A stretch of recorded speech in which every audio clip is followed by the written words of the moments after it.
मोर प्रिय छात्र छात्री माने आज आम सप्तम श्रेणी साहित्य पुस्तकर कलामाणिकरे पद्य भागटी को पाठ करवा। यह रचना करिसेंती कवि अभिमन्यु सामंत सिंहार। से जाजपुर जिलार बालिया ग्राम जन्म होइथिले। विदग्ध चिंतामणि तांकर अनन्य सृष्टि। से विदग्ध चिंतामणि पुस्तकरू कलामाणिकरे पद्य भागटी आसी। एही पद्यटी वात्सल्य रसरे रचना करा जायछि।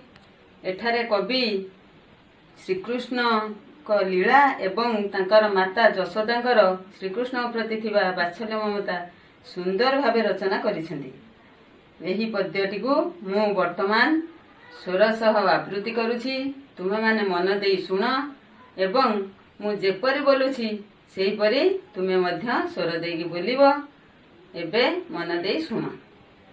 धीरे घेन कानन रे कृष्ण विलंबित वात्सल्य ममता घेनी भाळुछंती मात मोकळा माणिक रे।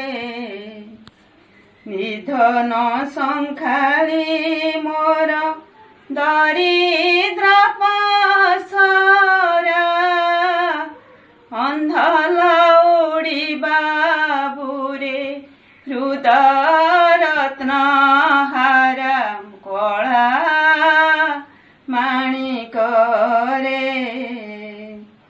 मो जीवन तुहि नयन प्रतिमा तोते की पासोरी हेब मोर सुख सीमा कला माणिक रे। डरू थाऊ अंधार को रखी जाऊ गोरु जनक जननी सुख काहीं पाई सारू कला माणिक रे। वृद्ध काले तुमहर एक नंदन हृदताप विनाशने तुहरी चंदन कला माणिक रे।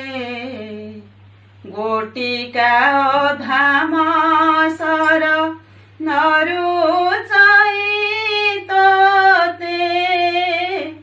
नाची लांच मागु थाऊ लवणिके मन्ते कला माणिक रे।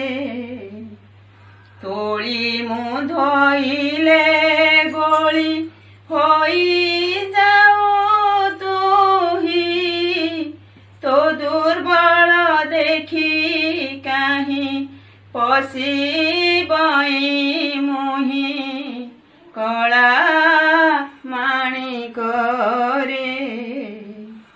डाकिनी लोभांती बोली डरू थाई मने बार बार बारू थाई जीवा पाई बने कला माणिक रे।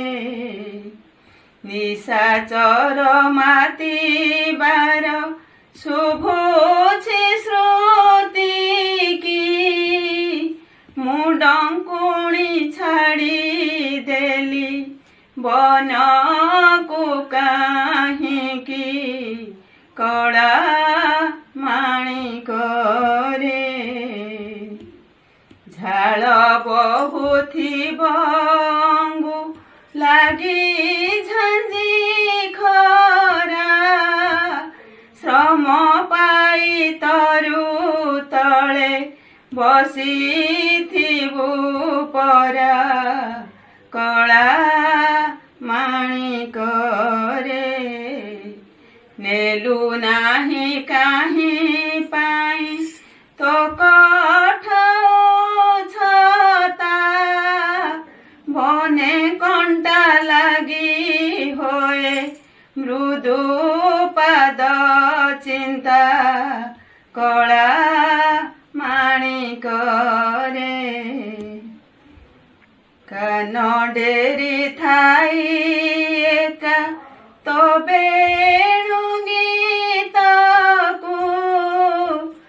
ଲାଜ କିମ୍ବା ଶୁଭୁ ନାହିଁ ଭାବୁଛି ମନକୁ କଳା ମାଣିକରେ। ପିଲାମାନେ ପଦ୍ୟ ଆବୃତ୍ତି ସରିଗଲା। ଏହି ପଦ୍ୟଟିରେ ଥିବା କଠିନ ଶବ୍ଦ ଗୁଡ଼ିକର ଅର୍ଥ ମୁଁ କହିଦେଉଛି, ତୁମେମାନେ ନିଜ ନିଜ ଖାତାରେ ଲେଖ।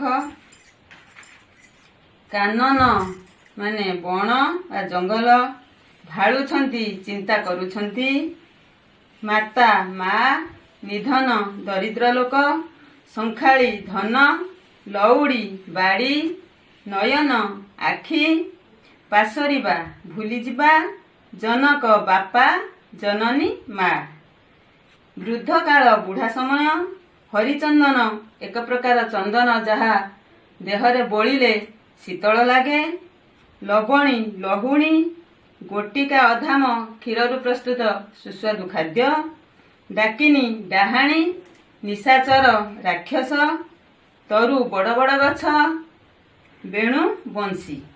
ଏହି ଶବ୍ଦ ଗୁଡ଼ିକର ଅର୍ଥ ଲେଖ ଏବଂ ମୁଁ ଏହା ସାଙ୍ଗରେ କେତୋଟି ପ୍ରଶ୍ନ ଦେଉଛି, ସେହି ପ୍ରଶ୍ନ ଗୁଡ଼ିକୁ ନିଜ ନିଜ ଖାତାରେ ଲେଖ। ପ୍ରଶ୍ନ ଗୁଡ଼ିକର ଉତ୍ତର ମଧ୍ୟ ନିଜେ ଲେଖିବ। 1 ନମ୍ବର ପ୍ରଶ୍ନ ଲେଖ, କଳାମାଣିକରେ କବିତାର କବି କିଏ? ମାତା ଯଶୋଦା କେତେବେଳେ ଶ୍ରୀକୃଷ୍ଣଙ୍କ କଥା ଚିନ୍ତା କରିଛନ୍ତି? 3 ନମ୍ବର, ସେ ଶ୍ରୀକୃଷ୍ଣଙ୍କୁ କେଉଁ ଖାଦ୍ୟ ଖାଇବାକୁ ଦିଅନ୍ତି ବୋଲି ଏହି କବିତାରେ କୁହାଯାଇଅଛି? 4 ନମ୍ବର, ଯଶୋଦା ଶ୍ରୀକୃଷ୍ଣଙ୍କୁ କାହିଁକି ଅତ୍ୟଧିକ ସ୍ନେହ କରୁଥିଲେ?